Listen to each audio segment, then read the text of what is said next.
Welcome guys. आज हम new एनिम की शुरुआत करने वाले हैं जो कि हंजी द इमॉर्टल के पैरेलल चलने वाली है। इस सीरीज का नाम सुपर सेमिनारी है जो कि बहुत ही ऑसम एनिम है जिसमें आपको एंजल्स, डीमंस और मॉडर्न हाई टेक्नोलॉजी देखने को मिलेगी। सो गाइस हमें सपोर्ट कीजिए और अगर आपने चैनल को अभी तक सब्सक्राइब नहीं किया है तो प्लीज सब्सक्राइब की बटन दबा दीजिए। तो चलते हैं एपिसोड 1 पर, जहां एपिसोड की शुरुआत में हमें एक बैक एले का सीन दिखाया जाता है जहां पर कुछ ठग्स एक लेडी को बुली कर रहे थे। तो एक बहादुर लड़का इन्हें रोकने के लिए आ जाता है जिसका नाम गे जियाओलन है, जो इन ठग्स का सामना करने की कोशिश करता है, मगर ये ठग्स बड़ी आसानी से उसे पीट पीट कर अधमरा कर देते हैं। और जब जियाओलन मरने वाला था तब उसकी कॉन्शियसनेस एक डार्क स्पेस में चली जाती है जहां पर कोई मिस्टीरियस एंटिटी उससे बोलती है कि तुम लकी हो कि एंड मौके पर तुम्हारा जेनेटिक सिस्टम एक्टिवेट हो गया, वरना तुम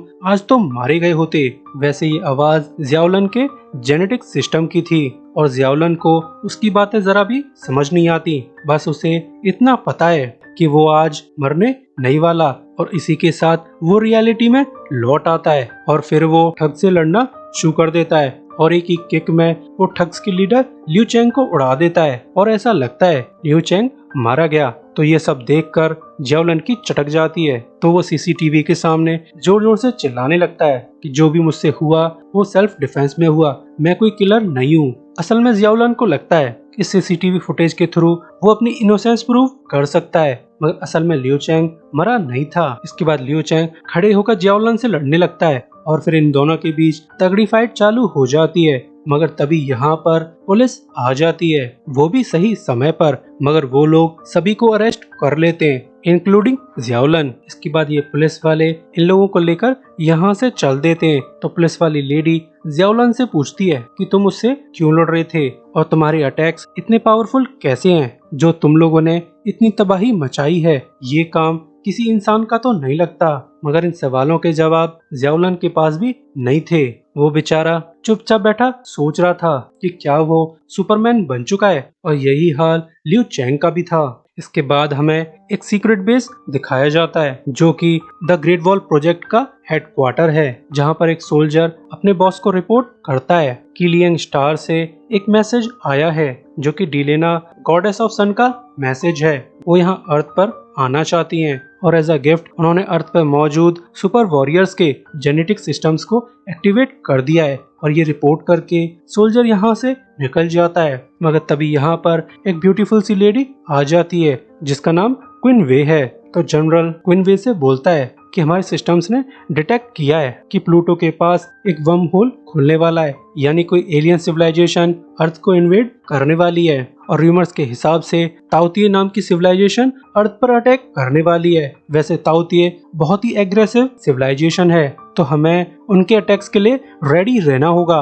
वेल फॉर स्टार्टर तुम अर्थ के सभी जेनेटिक वॉरियर्स को इकट्ठा करना चालू कर दो, जिनकी शुरुआत जियाओलन और ली चेंग से करो, जो कि फिलहाल पुलिस स्टेशन में मौजूद हैं। इन ढक्कनों ने सुपर पावर्स पाते ही लड़ना स्टार्ट कर दिया, इन्हें जल्दी से पकड़कर यहाँ ले आओ। इसके बाद हमें अर्थ से बहुत दूर एक प्लेनेट दिखाया जाता है जिसका नाम लियंग स्टार है, और फिर हमें प्लेनेट पर एक टावर दिखाया जाता है जिसे युनजिए पैगोडा भी कहा जाता है, जहाँ पर एक सोल्जर जनरल पेन को रिपोर्ट करता है कि प्लूटो के पास एक वर्म होल खुलने वाला है जिसके थ्रू ताओतिए सिविलाइजेशन गैलेक्सी में एंटर करने वाली है। प्रोबेबली वो अर्थ की डायरेक्शन में जा रही हैं। तो जनरल पेन क्लियर करता है कि 100% वो लोग अर्थ की डायरेक्शन में ही जा रहे हैं, क्योंकि आज से 20,000 साल पहले सेटेक्स गैलेक्सी के गॉड ऑफ डेथ काल ने ये वर्म होल क्रिएट किया था। गॉड ऑफ डेथ काल पूरी तरह से येड़ा है जो कि हर समय डेथ पर रिसर्च करता रहता है। तो उसकी सबऑर्डिनेट सिविलाइजेशंस अपने गॉड को खुश करने के लिए बहुत तबाही मचाती हैं। जहां भी वो लोग जाते हैं वहां मारकाट मचाते रहते हैं। और इस बार ताओतिए सिविलाइजेशन का टारगेट ह्यूमन सिविलाइजेशन है जो कि यंग स्टार अर्थ पर रहते हैं। इसके बाद हमें लियंग स्टार की गॉडेस दिखाई जाती है जिसका नाम लेना है, और वो काफी बोर हो रखी है। तो उसे ऐसे देखकर जनरल पेन पूछता है, क्या तुम भूल रही हो कि तुम लियंग स्टार की गॉडेस हो, जो तुम अपनी रिस्पॉन्सिबिलिटीज को छोड़कर अर्थ पर जाना चाहती हो। तुम्हें पता भी है कुछ ही समय में अर्थ पर हमला होने वाला है। ताओतिए सिविलाइजेशन अर्थ को इन्वेड करने वाली है। ह्यूमन सिविलाइजेशन का बचना बहुत मुश्किल है, मगर लेना उसकी बातों पर ध्यान नहीं देती।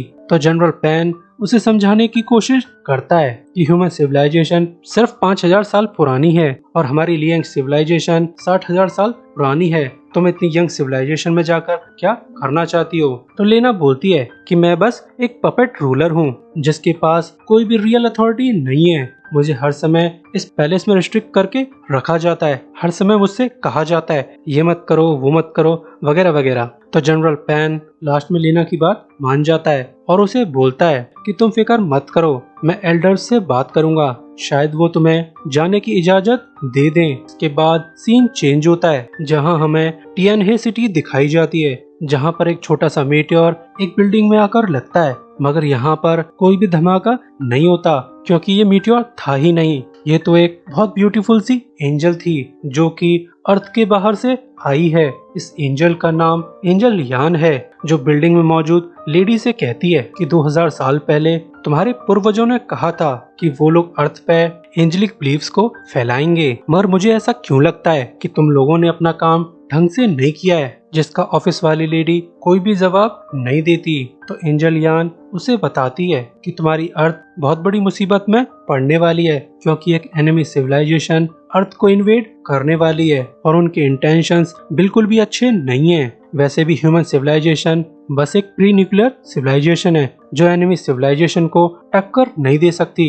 वहीं दूसरी तरफ क्विनवे अर्थ के जेनेटिक वॉरियर्स को ढूंढने के लिए निकल जाती है और सीधा उस पुलिस स्टेशन जाती है जहां पर जियाओलन और लियू चेंग मौजूद हैं। इसके बाद हम देखते हैं कि पुलिस वाली लेडी ने लियू चेंग की अच्छे से क्लास लगा रखी है। तो लियू बोलता है कि मुझसे ऐसे मत कहो, मैं भी एक सुपर हीरो हूँ, क्योंकि मेरे ड्रीम्स में एक मिस्टीरियस एंटिटी ने बोला था कि मैं अब एक सुपर हीरो बनने वाला हूँ। यही हाल जियाओलन का भी था, मगर तभी यहाँ पर क्विनवे और उसका गार्ड आ जाते हैं जो अपने हाई अथॉरिटी बैजेस दिखाकर जियाओलन को आजाद करा देते हैं। मगर ये लोग लियू चेंग को आजाद नहीं कराते क्योंकि लियू चेंग एक ठग है, तो उसे 2-3 दिन प्रिजन में सड़ने दिया जाए तो कोई भी प्रॉब्लम नहीं होने वाली। वही रात को पुलिस वाली लेडी अपने पार्टनर के साथ पेट्रोलिंग कर रही थी तो उन्हें हेल्प के लिए कॉल आने लगती है। तो वो लोग रिपोर्ट वाली जगह पर जाने लगते हैं जहां पहुंचकर ये लोग देखते हैं कि यहाँ पर तो काफी सारी आर्मी